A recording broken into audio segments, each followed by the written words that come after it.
Welcome to the Manders Mindset Podcast. Here you'll find both monologue and interviews of entrepreneurs, coaches, healers, and a variety of other people, where your host Amanda Russo will discuss her own mindset and perspective and her guest mindset and perspective on the world around us. Manders and her guests will help explain to you how shifting your mindset will shift your life.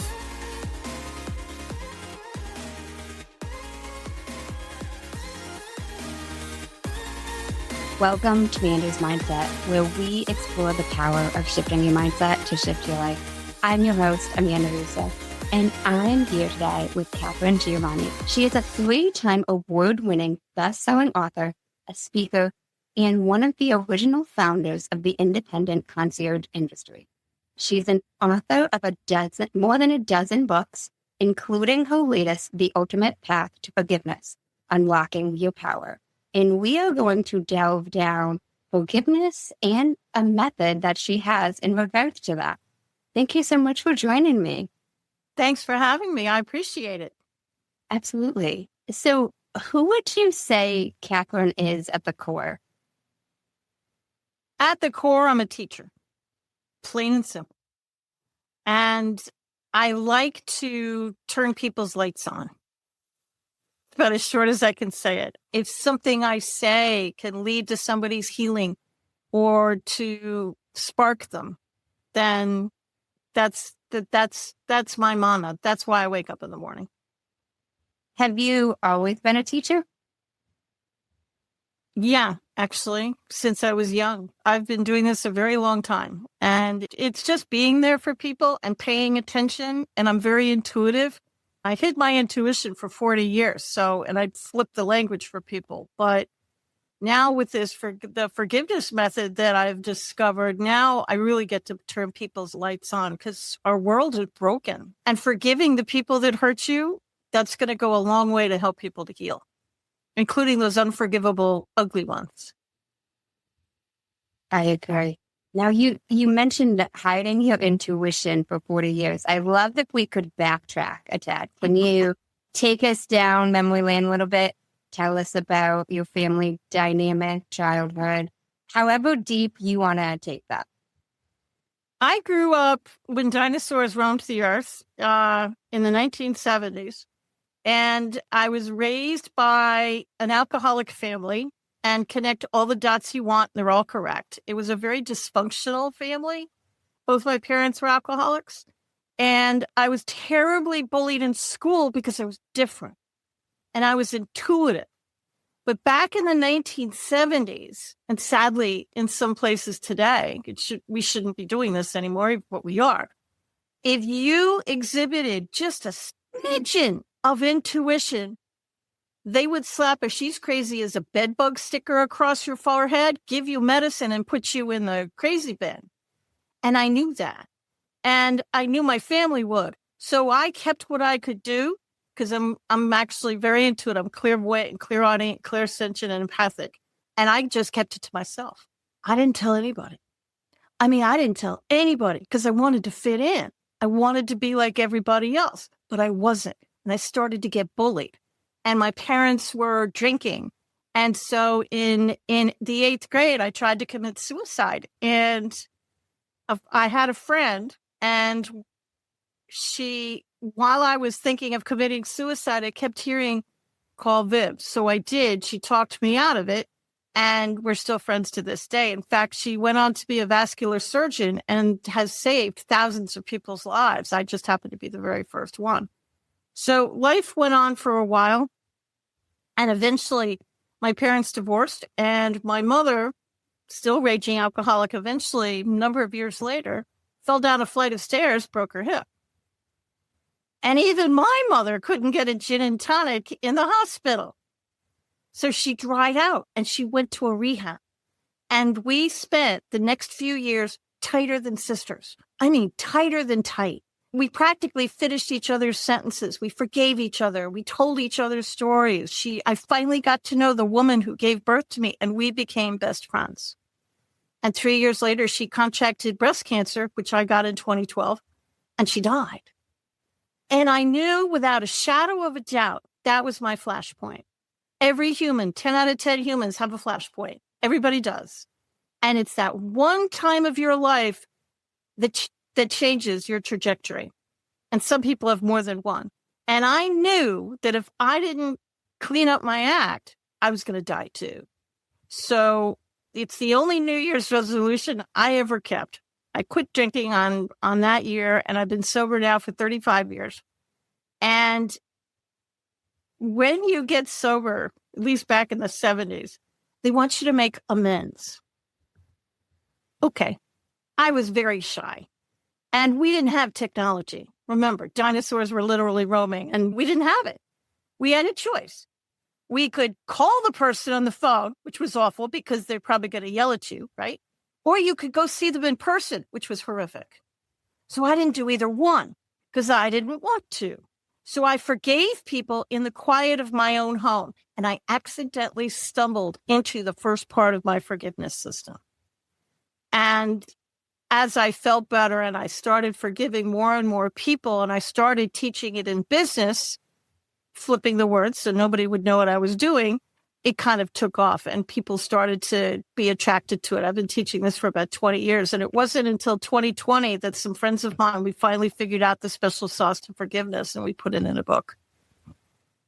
Oh, and I came out of the intuitive closet when I married my husband and finally admitted what I could do. And then in 2020, a really close friend of mine who's very intuitive finally said, I know what you've been doing. I know what you are, and you got to stop hiding it. The rest is history. You mentioned you stumbled upon the first step. Let me back up. The thing about forgiveness that makes it so hard for people is everybody tells you to forgive. Your minister, your parents, your teachers, everybody and their uncle tell you to forgive. Nobody teaches you how. And then what if you don't want to? You see, on a 10 scale, with 10 being unforgivable dumpster fire and 1 being the easiest person in the world to forgive, 10 out of 10 people listening or watching this broadcast right now are thinking of their number 10 person. And that's completely fair because they hurt you desperately. My system is going to start you off with the easy ones. And the unforgivables, I'm the only one that's going to look at you and say, you don't have to forgive the unforgivable people in your life. Why? Because there's a lot of people, places, and things. I did say places and things that you can forgive before you even get to that person. We have a whole lot of other stuff we can do before we get to them. And there's some things about forgiveness that are just flat wrong. Just because I forgive you doesn't mean I want a relationship with you. I probably don't, right? You're still wrong, and I need you to stay over there. I got boundaries in place. Well, Katharine, they don't deserve my forgiveness. No, they don't. They don't. They absolutely don't deserve your forgiveness. You're not doing it for them. You're doing it for you. They're going to stay the same horrible person they've always been. You're the one who's going to change. Well, just because if I forgive them, that means I'm giving in. Okay? No, again. Just because I forgive you doesn't mean I'm giving you a pass. It doesn't mean that I'm saying you were right and I was wrong. The formal definition of forgiveness for me personally is simply this. I want you out of my head. That's it. I want you out of my head. I want to stop thinking about you. I want to stop dreaming about you. I want the triggers to stop. I want you out of my head. It's as simple as that. That makes a lot of sense. So you start with the easier ones. Earlier on, it's the easier ones.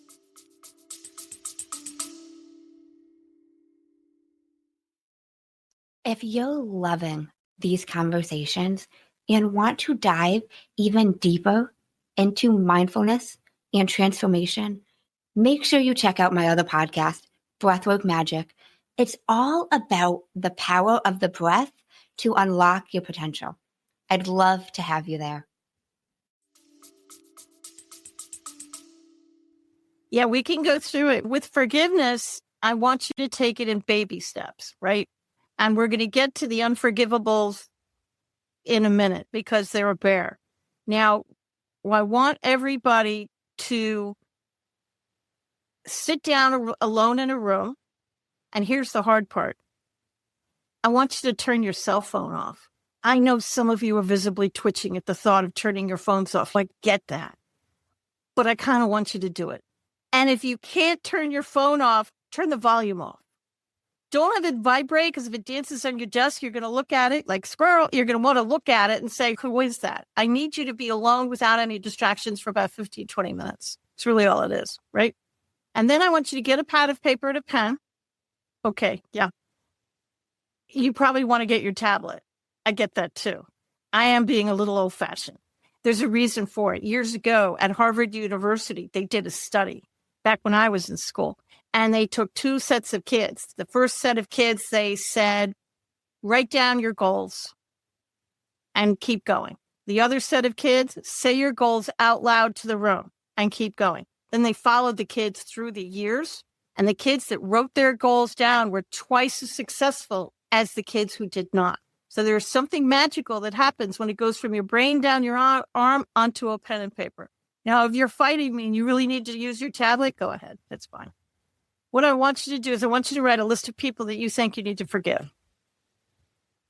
The top 5 are going to be the ugly ones, the unforgivables. That's normal. Everybody puts their top 5 down first. I'm going to forgive Tom, and he did this, and he's my ex. Everybody does that.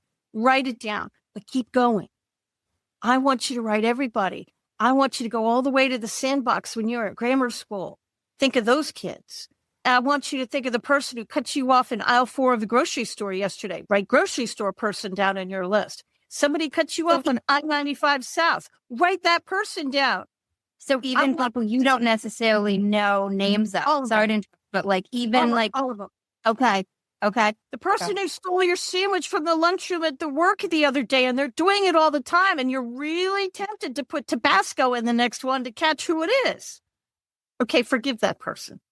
They were hungry. Maybe they didn't have a couple dimes to scrape together. You can forgive these people. Write your list. Don't judge the list. If you write a name that you don't recognize, it just kind of comes out of your hand. Don't judge the list. That's your intuition. That's your brain coming up with a name that you need to forgive, but you probably don't remember. Don't judge the list. A friend of mine wrote down a little red wagon on her list. She didn't have any idea why she wrote down a little red wagon, but there it was. She kept it on the list and she forgave it. Did she remember it? No, but she forgave it anyway because some part of her brain needed her to forgive a little red wagon. Then I want you to look at those names and I want you to rate them from 1 to 10. 10 being unforgivable and 1 being super easy. Now, I don't care if you have 20 number 5s. I really don't care. And I don't even care if you skip a number. I really don't care. But what I care desperately about is when you start the practice, you start with the easy ones and you work your way up to the hard ones. That I care about a lot. So I want you alone in the room, spouses, significant others, children. I think you need to be alone. The dog can be in there if it's a good dog. And I want you to put your hand in your heart. And I want you to imagine in your mind's eye the person who pick out a number 1 person, somebody you rated the easiest of easiest. For me, it was somebody I went to high school with and we were best friends and we had a falling out and I could remember what the falling out was about and I couldn't even remember what we were fighting about. So she was clearly a 1. Easy to toss. So I want you to imagine in your mind's eye that the person is standing in front of you, not the adult. In this case, I imagine the high school kid that I used to know, not the adult. I want you to see the original person in front of you, not who they are today. And then here's where you can get some closure because you don't have to reach out to people. You don't have to call them. So you can forgive dead people because where they are or not doesn't matter a lick. If they're alive and well in your head, you can forgive it. And you can get closure because now I want you to imagine this person in front of you. If you need to say something, have at it. Say anything you want. Laugh, cry, scream, rage, burn sage, dance. I don't care. And if you can't imagine the person in front of you, put a chair in front of you and talk to the chair. Heads. So talk to a chair. Say whatever you want. Then I want you to put your hand in your heart just to remind you to say the words through your heart. This is just for the humans. And I want you to say, I completely forgive Amanda. I forgive the energy around Amanda. I completely forgive myself. I forgive the energy around myself. I completely forgive the energy around the entire thing. Notice I'm talking about energy. Now, check in with your body. Are you still angry? No? Great. Cross the name off the list. Go to the next one. Was it a number 3, a level 3 person? And you check in, you go, I'm still mad. A little bit mad. Okay, take the 3, cross it out, put it 2, wait 24 hours, do it again. Don't do it right then. Do it again in 24 hours. This happened to a friend of mine. She was sitting right in front of me at the time. It was a level 4 or 5 person. And she made that first pass with that mantra that I just gave you, and I could see it. She got mad, and she just didn't get mad. She got pissed. It shot up to a 10. She's like, what happened? It's supposed to go the other way. And I said, well, the brain is a beautiful thing, man. And there's a closet in the back of your mind that's been padlocked for decades. And there's a movie playing in that closet. And you turn it off if you knew it was there, but you didn't know it was there. And you just said the magic words. And your brain is like, ooh, Katharine's ready for all these memories. And it opened up the closet and it flooded you with memories. So you cross out the number 4, you put a 10, wait 24 hours, put them to the end of the list and keep on going. But you'll notice I'm having you forgive energy. That's the magic sauce. Science has proven that everything on our planet has an energy field around them, including this little silver microphone that I am speaking into. The reason people don't stay forgiven, because I get people saying, I did the work. I did forgive them. Yeah, you did. But you didn't forgive the energy. And that's why it's still attached to you. How did you come to realize that it was the energy and not just the person? That answer will stretch people's brains a little bit and might cause them to bleed. And I apologize, but the answer was intuitively given to my 2 friends and I as a group. It just kind of appeared in our heads. I'm not making that up. That's really what happened. And one of them is a PhD. And once we got that idea, then we were off and running, finding studies and figuring it out and trying out the method. And it works. I mean, this stuff works. And now, because starting with the easy ones and working your way up, you're chipping away at it. No, I'm just curious. Did you try this method before without using the term energy and even just saying them? I did. For years, I used to forgive people all by myself. I forgave all sorts of people. I didn't forgive the energy. And the thing about it, and I come from a pretty interesting family, they wouldn't stay forgiven. They had a nasty habit of when I went to a family function. My family's mostly passed away at this point because that's how old I am. But back in those days, you'd go to a family function and you'd get a Christmas card or you'd see their name or they'd call you up and man, boom, you'd be off and running again and have to peel me off the ceiling. And I used to say, I thought I forgave them. I knew I forgave them. Boom, you're right back. It's because I didn't forgive the energy.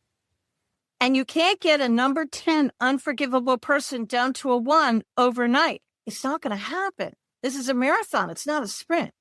A lot of people call this the dark night of the soul or shadow work. Okay, shadow work, I like that. But dark night of the soul, no, that's completely misnamed because it's never one night. But this is called shadow work because you're working with the shadows of your past. So, Katharine, I don't want to go back to my past. I've moved beyond it. I know you don't. I didn't either. But here's what's going to happen. And here's why I think you should. First of all, I'm only asking you to go back a couple more times, and then it's going to be gone. I'm from New York City originally. And there is another little saying that people love to say, forgive and you will forget. No, hard pass. I'm from New York. We don't forget anything. So, yeah, not going to happen.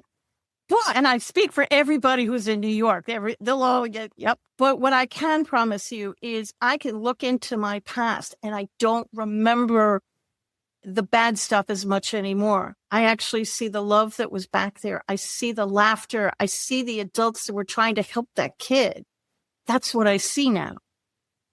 I could probably regurgitate the stories if you wanted me to, if I really thought about it. But honest to God, I just don't remember them as much. I actually have different memories now.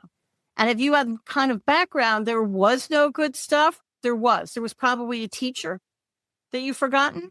There might have been a relative. There might have been your best friend. There's always something in your past as a child that had a little light in it. There's always something. And then you never have to talk about it again. Now, the unforgivable is different. In terms of talking about it again? Forgiving the unforgivable that requires some mental gymnastics, Simone Biles level gymnastics. Let me tell you about one. I had 2 number 10s. I had a bunch, but 2 main ones. Let's talk about the bully in school, right? And I was in my 50s at the time. And it's crazy for a 50-something-year-old woman to be sitting in her house upset about something that happened in the 1970s. I should be over this. I'm an adult. It shouldn't be tripping me up, yet it was. So I wasn't ready to forgive the bully. So I couldn't. And I couldn't even forgive the energy around the bully. I didn't want to. So I picked apart the memory. Everything on our planet has energy, right? So I picked apart the memory.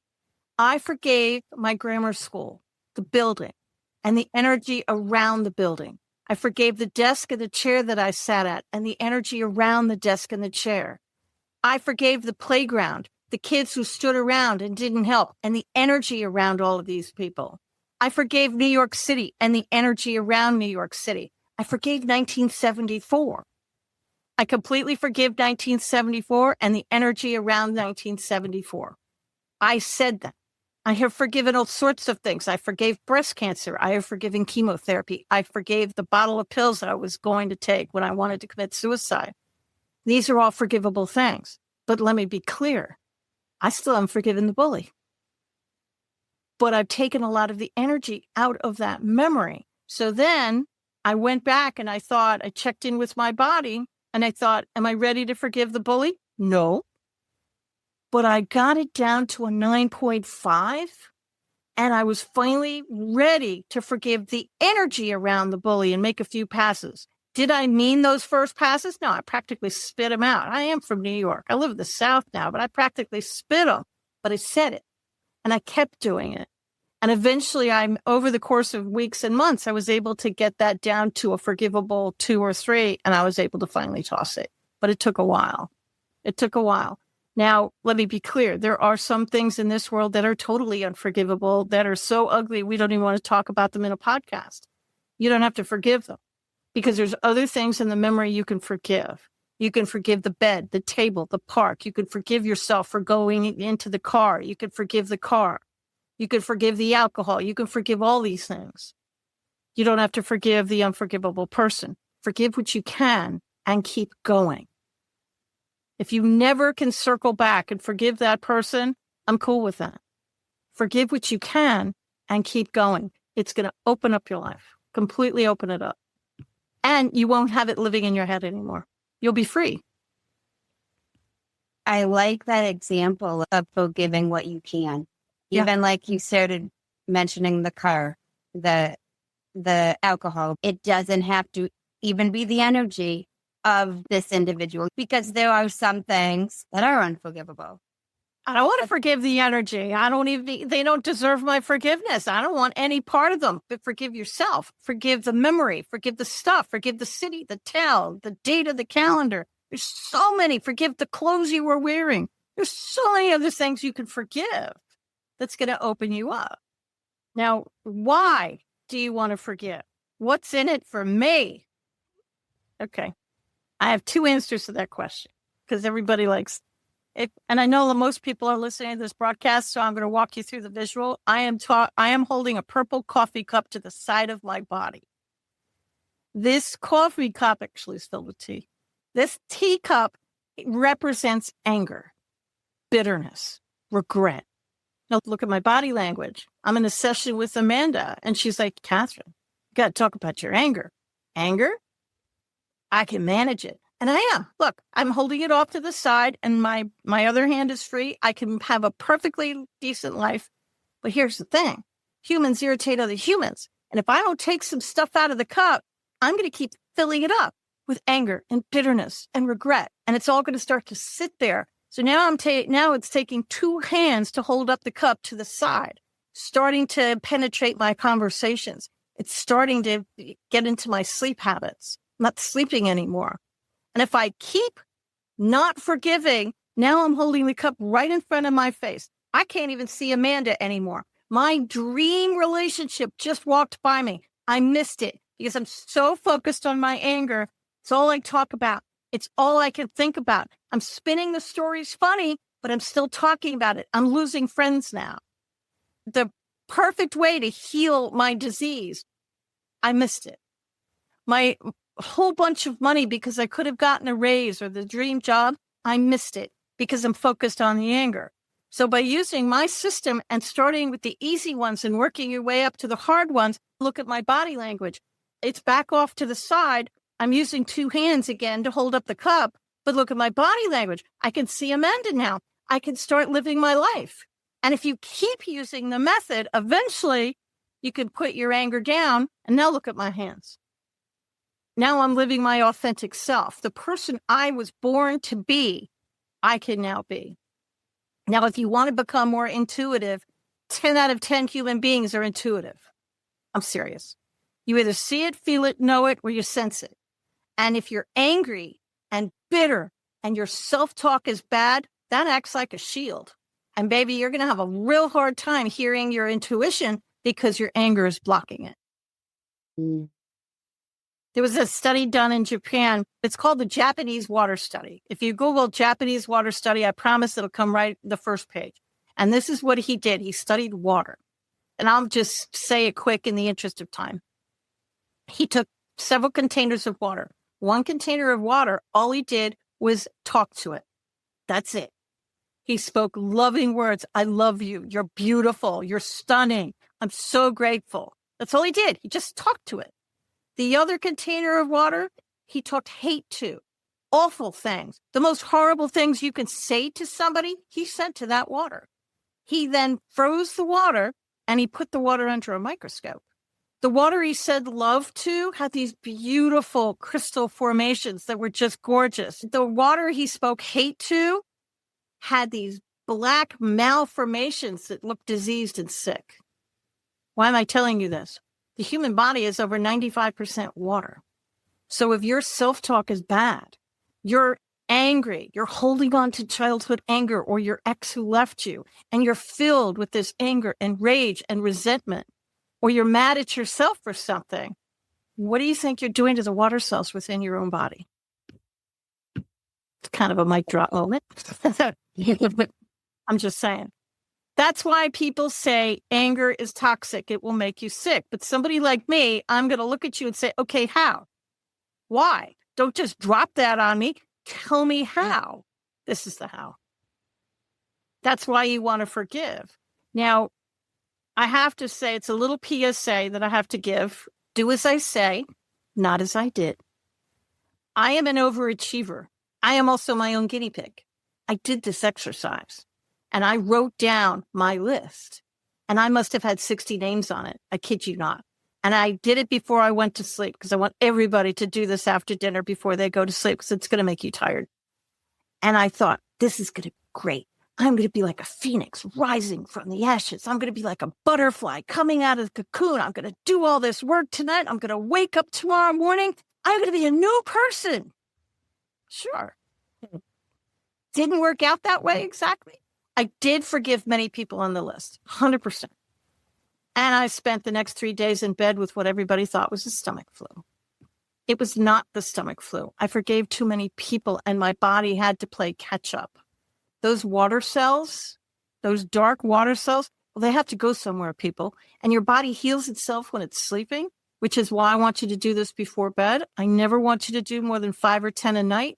And if you're doing a high level person, like somebody who's you rated over a 7, 1 a night. Because if you're like me, you might end up in the bathroom for a little bit. You didn't have a piece of bad fish. It's just your body is clearing out those toxins energetically and physically. Most people just get really tired. My older son, I've got 2 sons, and my older son did this in the morning and he still had to go to work. It didn't work well for him. He was downing Red Bulls because he was tired. So yeah, you have to do this after dinner when you're going to be home for the evening. And now you mentioned if it's a really high intense person you need to forgive, only one. Only one. Think of the toxic. Let's take my father, for example. He was a 10. And it took me a long time to forgive that man. He's been dead for decades. So that you can forgive dead people, because I did. And it took me so long to forgive him. But every time I wanted to forgive him, everybody else on my list just went out of my head. And when it's a number 10, you're not going to help but look at the name, and stories are going to come into your head. You might get a little upset. I mean, this is the unforgivable. This is not easy. So I want you to take it in baby steps. That's why you pick apart the memory. And eventually I was able to get my dad down to a forgivable level. And then somebody asked me a question. This is the first book in a series of 2 or 3 books. We're not sure how many more are coming after. The next book is going to focus on how to forgive yourself. Hello. And I got dad down, and somebody asked me the magic question. If you had one thing to do over in your life that you regret, what would that be? And I said, I would let my father walk me down the aisle. I've been married for 33 years, and I was angry at the time. And I'm not going to tell the story, but let's just suffice it to say, I was legitimately angry, and nobody would have blamed me. I mean, it was awful. But it was mean, and it's not who I am. And I regretted it all my life. And he's passed now. There's nothing I could do. But when I had that realization, I thought, he was ugly to me. But in the heat of the moment, I was probably ugly right back to him. So once I got dad down from a 10 to a 1 and I forgave him, then the other memories started. And I thought, now I have to go back up the other way up the scale. So I got a second list, and I wrote down all the people that I wanted to forgive me. And I rated them. I rated these experiences. People and you wanted to forgive you. Like my father was right at the top of the list. I want my dad to forgive me. And there was other things that I did and other people that I hurt. We're humans. That's why they put a razor. We all... Was it you not having him walk you down the aisle? Is that what made you think who you want to forgive you? I'm just curious. Okay. That's what clicked. It's when I had that memory, it just occurred to me that I must have said things that hurt him. And not having him walk, I mean, yes, he probably expected it, because why wouldn't he? But it hurt. And I knew it did. And I probably didn't care. It was a long time ago, by the way. So I wrote a list of all the people I thought I need to forgive me. And I flipped the language and the mantra. Instead of saying I completely forgive Amanda, I flipped it to say Amanda completely forgives me. And remember, you're not reaching out to these people. You're not condoning what they did or what you did. You're the prisoner. You're the one that you need to be freed. And I was eventually able to get through many, many people on that list. But I don't want you to do the second list until you do the first one. Do that first one. Start with that easy. Start with the guy who delivered the groceries and the eggs were all broken. Come on now.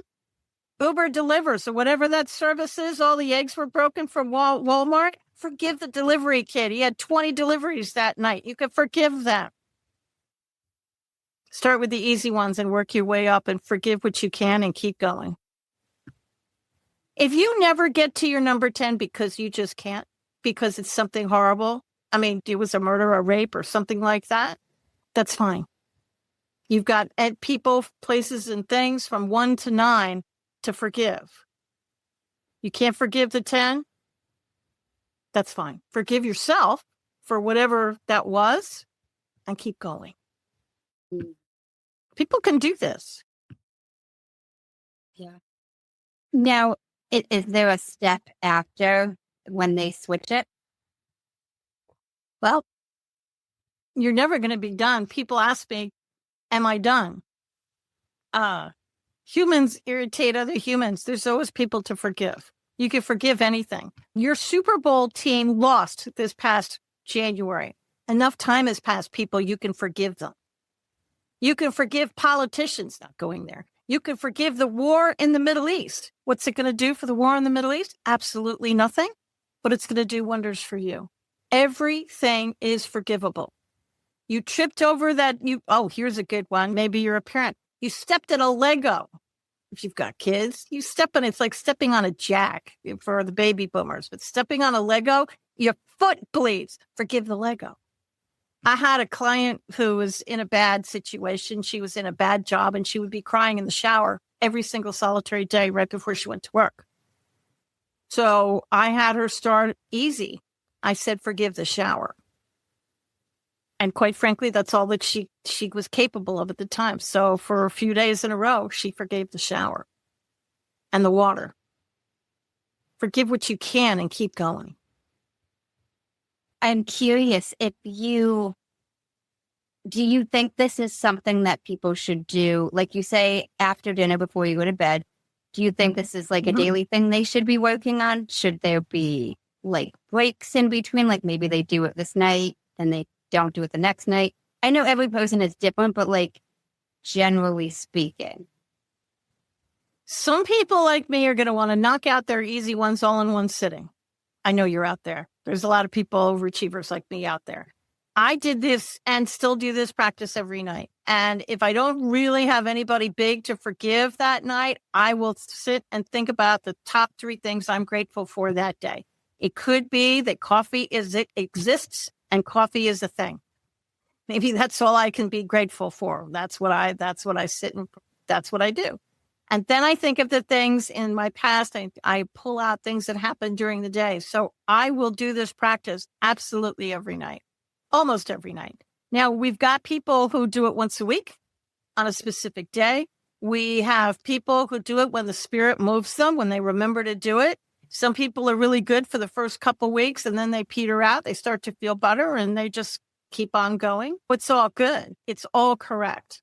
But I would suggest to try and do 5 to 10 a night and work on the people you are labeling between a 1 and a 5. Start with that group. And then you could work your way up into the higher numbers. Your own name might be on the list. If your own name is on the list, there's probably something pretty ugly that you need to forgive yourself for. Put that down. It could be a person, it could be a place, it could be a thing, or it could be a purchase that you shouldn't have done. It could be anything. When I did this, I really did want to forgive a girl I went to school with, and we were in high school together. Couldn't remember what happened. We were very tight at the time. And I hadn't talked to her in decades. And I genuinely mean that. So I sat in the middle of my bed. This was like 10 years ago. I sat in the middle of my bed and I did the process. Imagine that high school girl was standing in front of me and I had nothing to say to her because I wasn't angry. I was in my 50s. So I just said the mantra, and my sons, who were all grown and out, they were gone.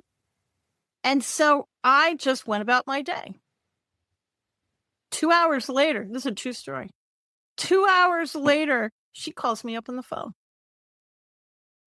I am a concierge trainer, customer service trainer by trade. I'm retired now, but that's what I used to do. And my concierge training kicked in virtually immediately, and I masked my surprise because my jaw dropped to the floor. And we said all the right things. We made all the right noises. We reminisced. We did what people do. But I couldn't stand it. And I said, I'm a curious little bear. I have to know. After all these decades, why did you choose to call me today? She said, it was the damnedest thing.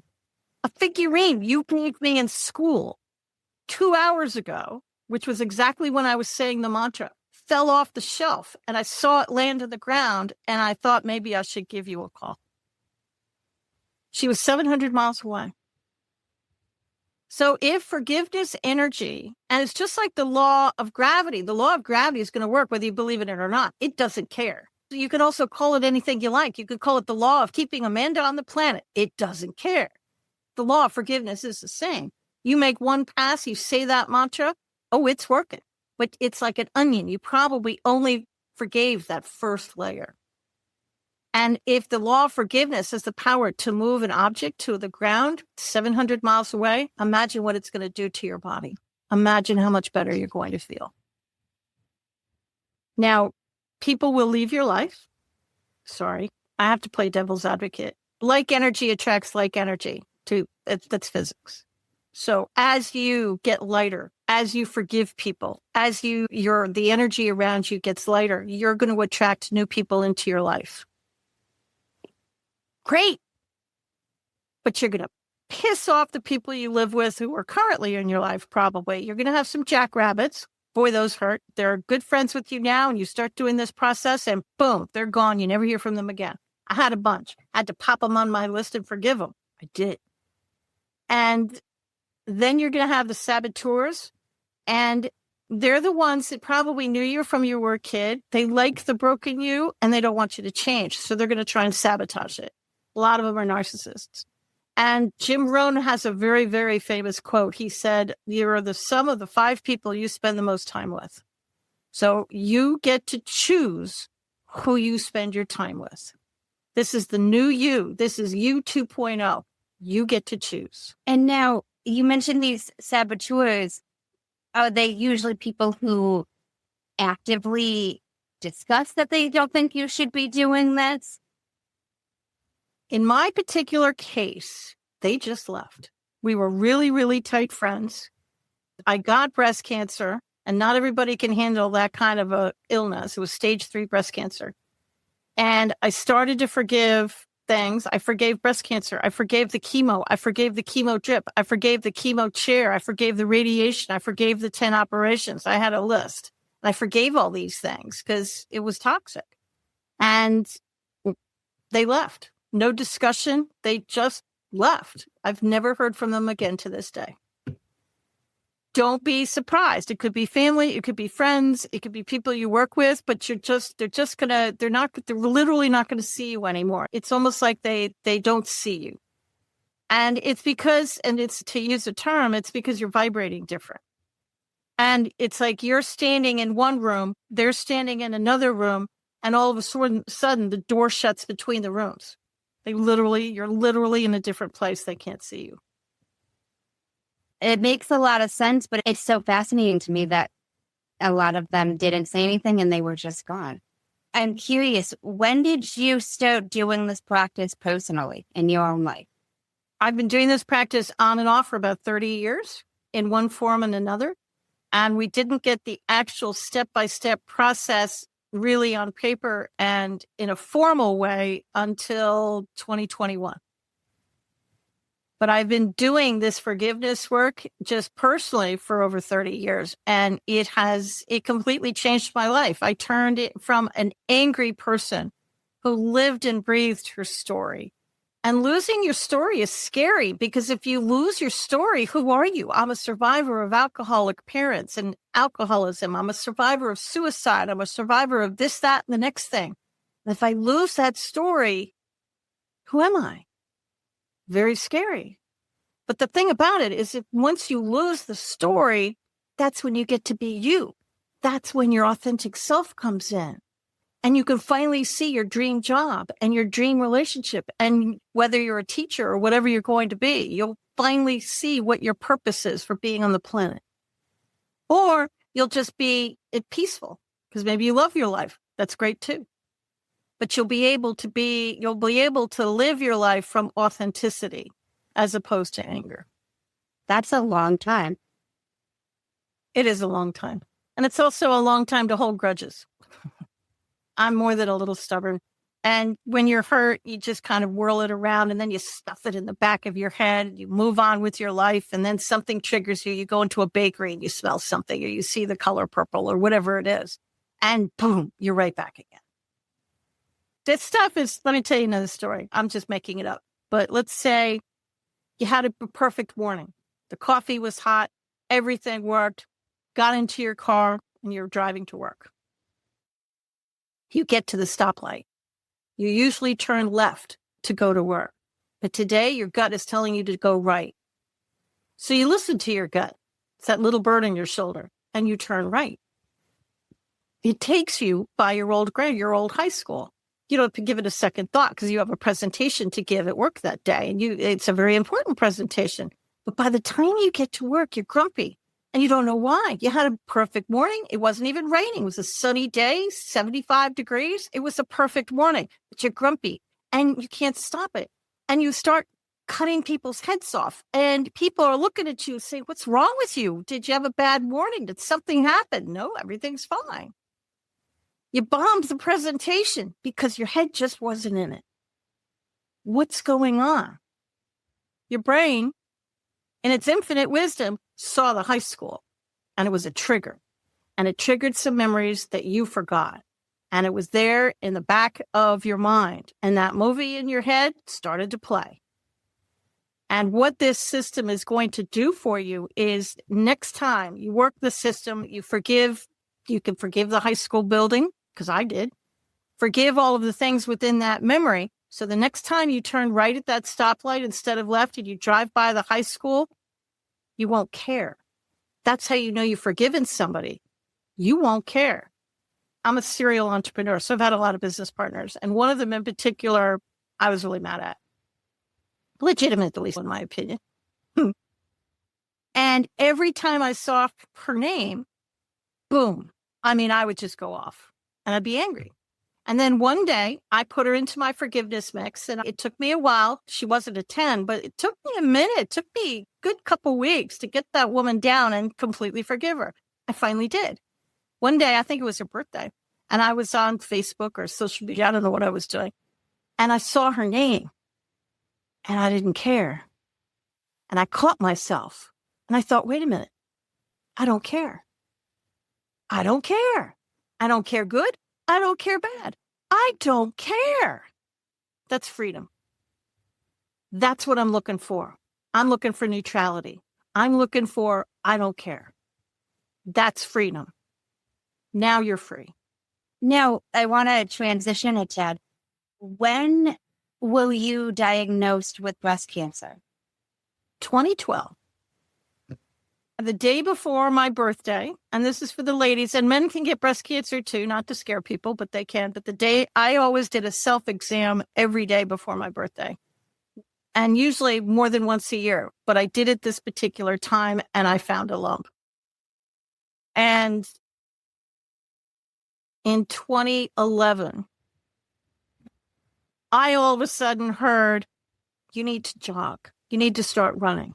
Okay, I've been violently allergic to exercise my entire life. And if you look in the dictionary under doesn't like to exercise, my name would have been right there. And I just kind of looked up at the ceiling and go, you're crazy. I couldn't get out of my head. You need to run. You need to jog. You need to jog.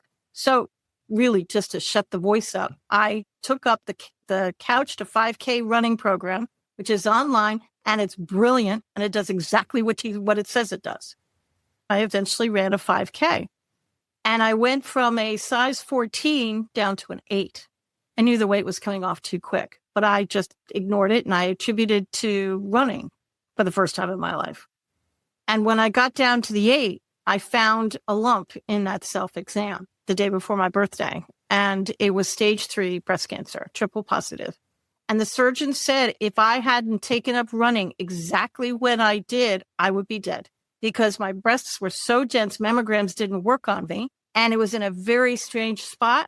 And the fat would have masked it. And you and I wouldn't be talking. So when that little bird in your shoulder chirps something like that, listen to it. Don't ignore it when it chirps at you. That little bird on my shoulder saved my life 3 times. I'm pretty good at listening to my intuition now.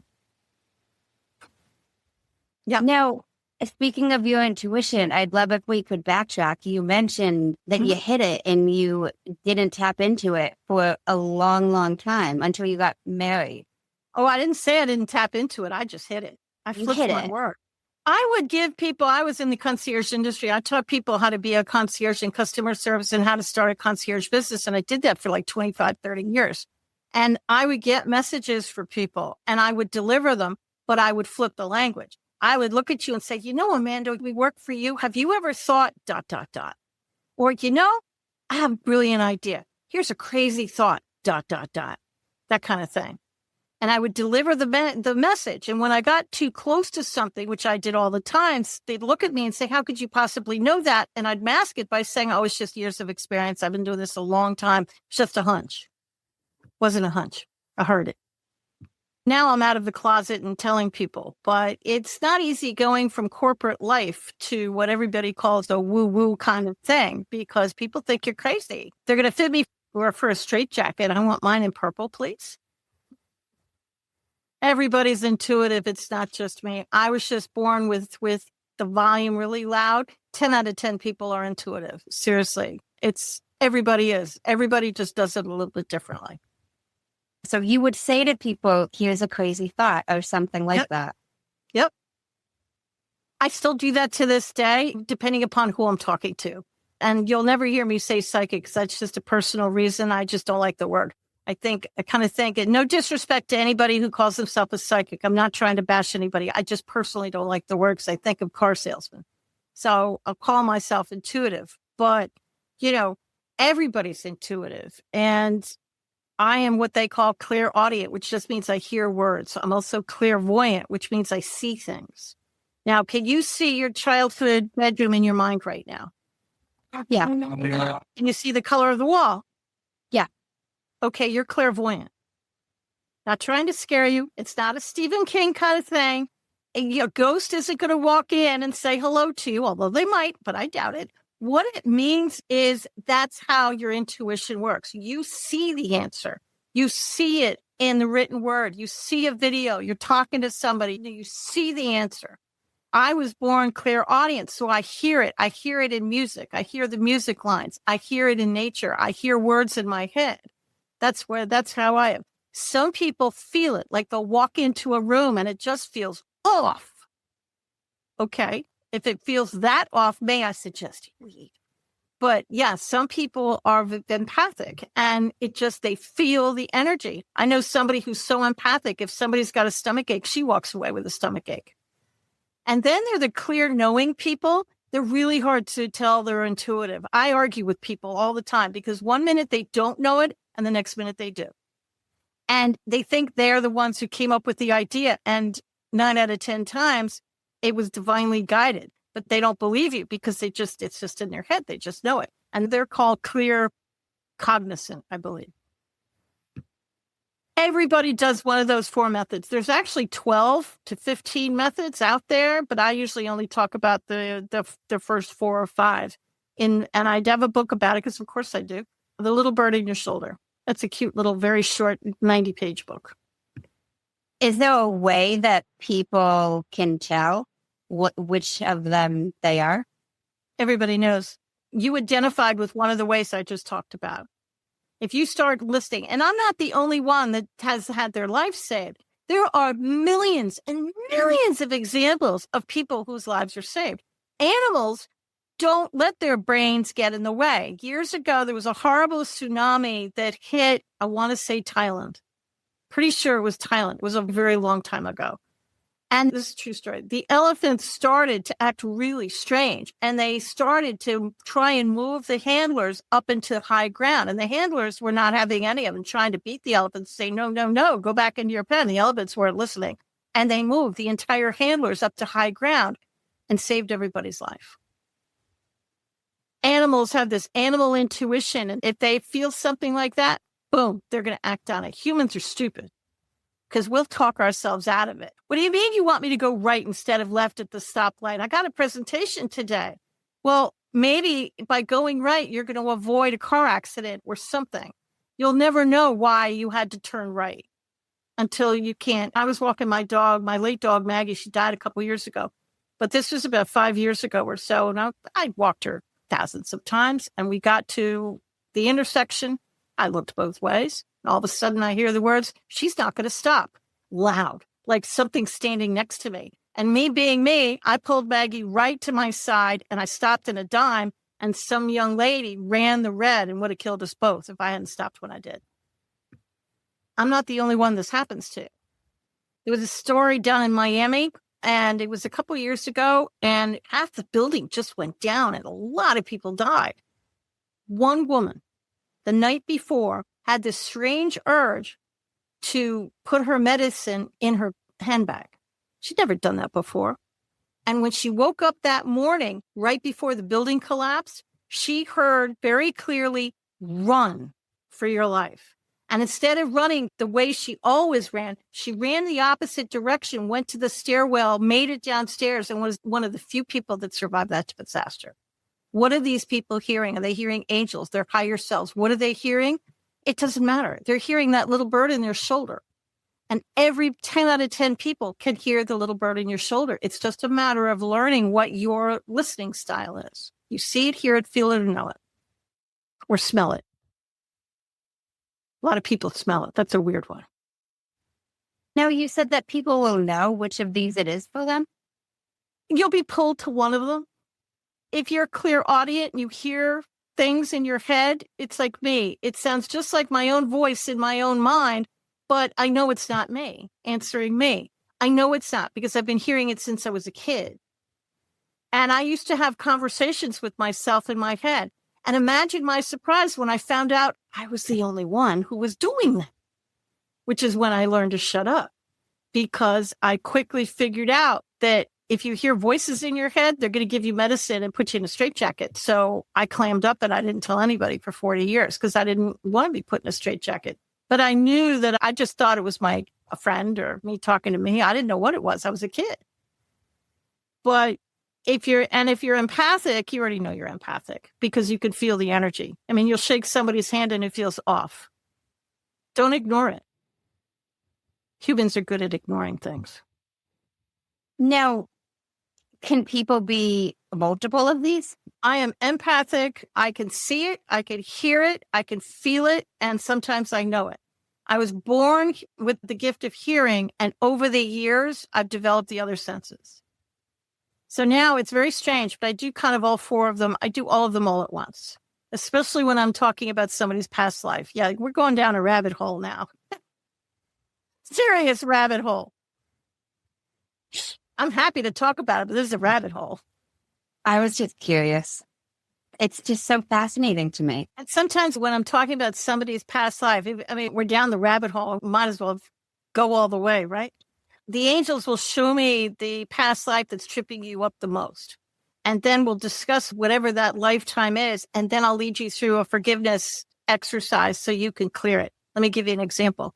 A client of mine was a federal law enforcement officer in Washington, D.C., and he called me up because he wasn't dating and he wasn't sleeping. He tried everything. He tried hypnosis. He tried food. He went to the doctor. Nothing was working. And he said, I'll do anything you tell me.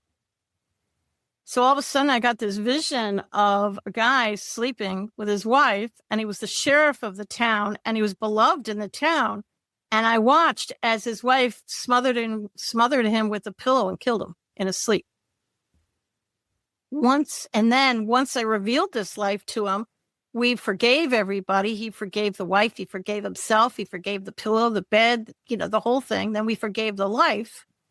And I followed up with him a bunch of weeks later, and he was sleeping through the night and dating again. Because if my wife had killed me with the pillow, I wouldn't really want to date myself. I mean, would you? If you've got a fear of heights, you were probably pushed off a cliff, or that's probably how you died. If you have a fear of knives, you have an unnatural fear of something, it might be rooted in a past life. Because we carry this energy from life to life. When you get angry and something traumatic happens to you, you think it leaves your mouth because you're screaming or whatever you're doing, and it dissipates in the universe. Okay, most people don't even think about it. It doesn't. It hangs around your energy field. And I'm not crazy. It travels with you from life to life until you clear it. So when people are ready to lose their stuff, usually they find me. That's usually how it plays out. So if you're ready to lose your stuff, go to my website and give me a call. You mentioned you are writing a book on how to forgive yourself. I am with one of my besties. She's my co-author, and we're writing a book that's going to talk about how to forgive yourself. And I've already walked you through that. We're going to dive even deeper into the unforgivable. And there's a chapter in there on how to forgive money. Hello. A lot of people have an awful relationship with money. It slips through their fingers. Is this rooted in a past life? Maybe. But it could be also that maybe you want to start with forgiving money and the energy around it. Couldn't hurt. I like that. Can I give you the lottery numbers? No. It does not work that way. And every intuitive I've ever talked to in my life, we've all tried. Trust me, we've all tried. Every single one of us. I haven't met one intuitive who hasn't at one point tried to get the lottery numbers. I wish we could, but it doesn't work that way. Oh my gosh. October 20th, I'm putting out a forgiveness class based on the first book. And it's going to come right to your inbox. So you'll get emails from me every couple days for 30 days. And it's going to go through the entire system and help you go through it piece by piece. And that should be available October 20th. Ooh, okay. And now this isn't a live class. Now it's via email. So in each email, you're going to get a video from me talking about whatever I'm talking about. You're also, because everybody has a different learning style. So I will give you the audio book, 1 or 2 chapters in the audio book. I'll also give you a chapter that you can read in a PDF. So some people like to hear the information. Some people like to see it. And some people want to read it, so you'll be able to use whatever learning style you like. And you'll get emails every couple days. I think it's better to let the class come to you than you have to go to a platform and take the class. I just think if it comes into your email, for me personally, I just think it's easier. And now, do I suggest you save all the emails and do it all in one weekend? You could if you wanted to. I wouldn't suggest it, but you could. But I probably wouldn't do more than 2 lessons in a row, just because the information, I want you to slowly work your way into this. And we're going to work our way up to the unforgivable. By the end of the 30 days, will you be able to forgive your unforgivable? Not completely, but I'm pretty sure you'll be able to start taking stabs at it, making a few passes. As I said, not everybody can forgive their unforgivable person, and maybe you should.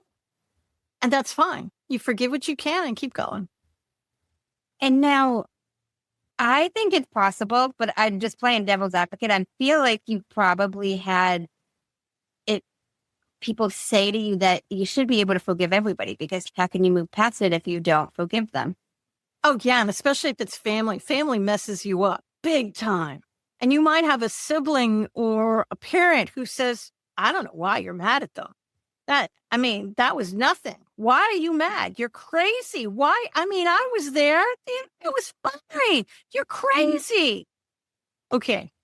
We can unpack that. With all due respect to your sibling or a relative, whoever said that to you, I don't care about them. I really don't. I wish them well, but I care about you. If it was real to you, it's real to me, and it's in your head, it can be forgiven. Ignore what your family is telling you. Forgiveness is selfish. It's personal. You do it for you in the privacy of your own home. You don't have to tell a soul you're doing it. And if you've got a narcissistic family like that, you probably don't want to tell them you're doing it. I might keep it to myself. If that's the kind of family you have. I know a couple of people that have that kind of a family, and I have suggested I would be quiet. Until you're further enough along and you've forgiven enough of them that you don't care anymore, then you can tell them. They're going to notice anyways, because you're not going to be as nasty. You're not going to let, when Aunt Martha starts spitting out at you at Thanksgiving dinner and she starts saying that and pushing your buttons, you're probably going to laugh and you won't care. And your family's going to notice that you're not caring, and they're going to want to know what you're doing, because you're not drunk. You literally don't care. You can tell them or not. I have a client whose mother was really nasty, and she said, she needs to read your book. I said, okay. And she said, but she won't read your book. I said, okay. She said, here's what I'm going to do. I'm going to give her my copy, and I'm going to put it on her coffee table. She'll read it. She never read it. And I said, well, did she ever read it? She said no, but every time I go over to her house, I see your book on the table, and it kind of gives me some courage to walk into the house. Okay. Can lead a horse to water, you can't make it drink.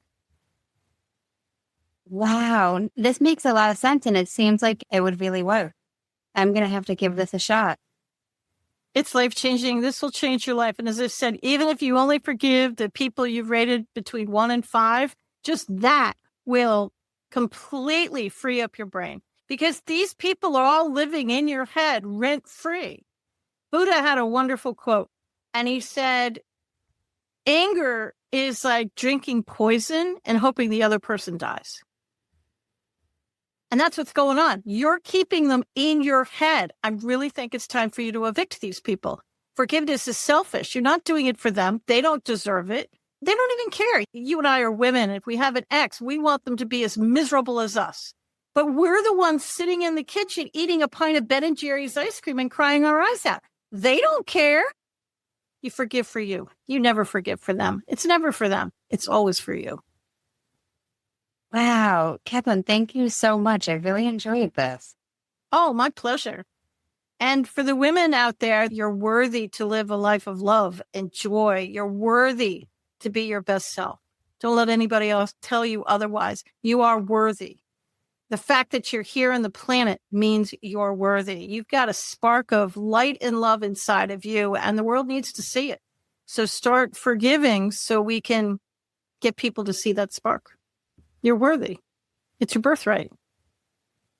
That is so true. Have you heard of a man named Jay Shetty? I have. I like Jay Shetty. I've seen a lot of his stuff. I'm a big fan. And if you've seen a lot of his stuff, then you might know these. But he's got a podcast called On Purpose, and he ends it with 2 segments. And I've started incorporating those 2 segments into my podcast because I think they're very unique. So the first segment is the many sides to us. There's 5 questions, and they need to be answered in 1 word each. What is 1 word someone who was meeting you for the first time would use to describe you as? Friendly and loving, probably. That's 2 words. Okay, friendly. Let's just go with that. I almost said funny, but let's say friendly. What is 1 word someone that knows you extremely well would use to describe you as? Loving. What is 1 word you'd use to describe yourself? Stubborn. What is 1 word that if someone didn't like you or agree with your mindset would use to describe you as? Crazy. What is 1 word you're trying to embody right now? Joy. Second segment is the final 5, and these can be answered in a sentence. What is the best advice you've heard or received? You are the sum of the 5 people you spend the most time with. Changed my life when I read it. Why was that the best? Because I was running with people that were not healthy for me. And when I saw it, it just hit my head hard.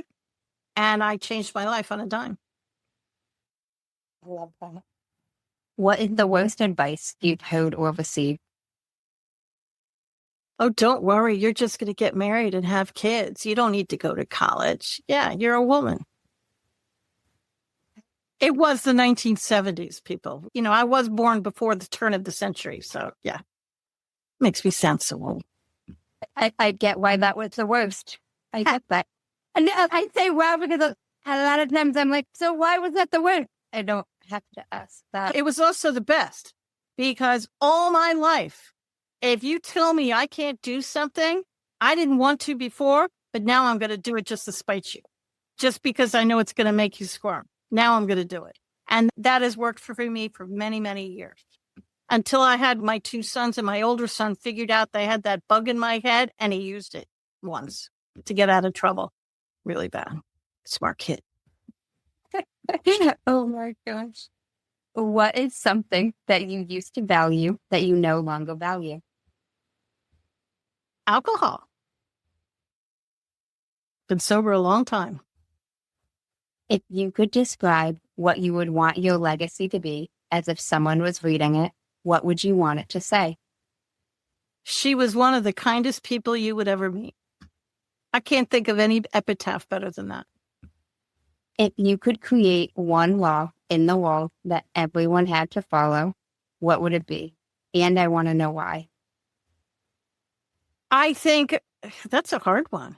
I can think of a lot. But I really think that I would want people to treat everybody equally.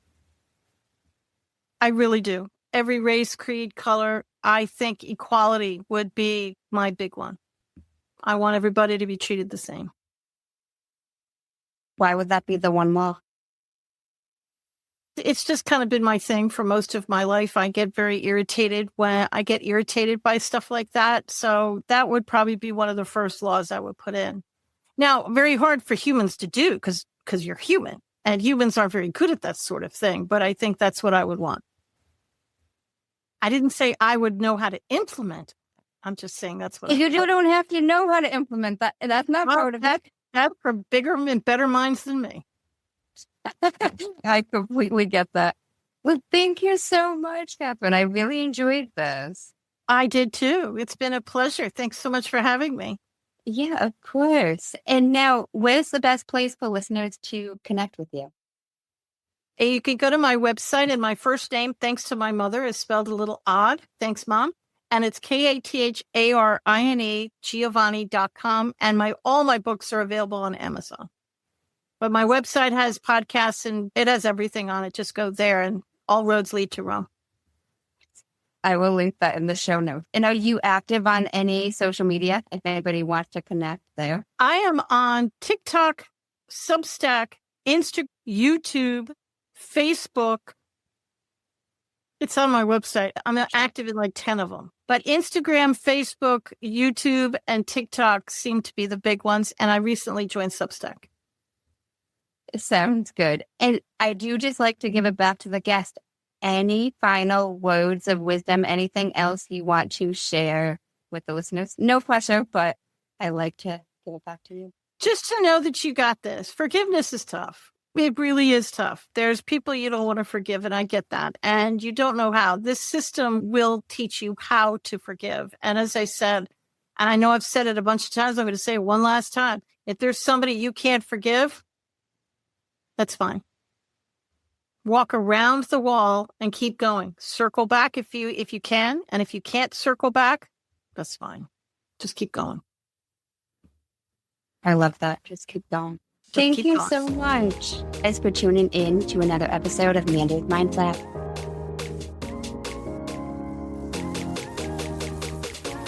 In case no one told you today, I'm proud of you. I'm rooting for you. And you got this. As always, if you enjoyed the show, I would really appreciate it if you would leave me a 5-star rating, leave a review, and share it with anyone you think would benefit from this. And don't forget, you are only one mindset shift away from shifting your life. Thanks, guys. Until next time.